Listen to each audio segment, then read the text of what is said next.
Le polythéisme et le fait d'interdire le licite sont liés. C'est-à-dire que celui qui croit en plusieurs divinités sera voué à interdire ce que Allah nous a ordonné.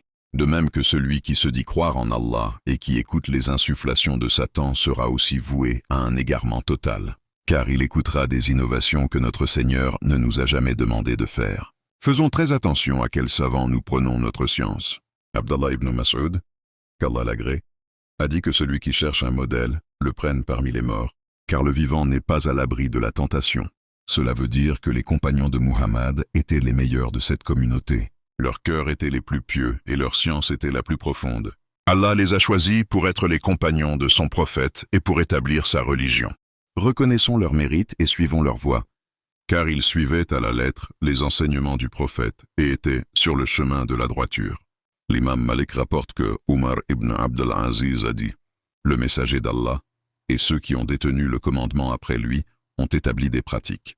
Les adopter est un acte de foi en le livre d'Allah, une perfection de l'obéissance à Allah et une force dans la religion d'Allah.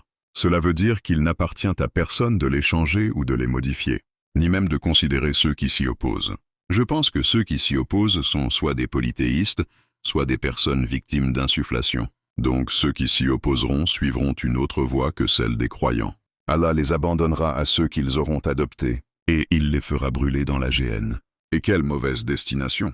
Demandons à Allah de nous guider sur le droit chemin et de ne jamais faire partie des innovateurs.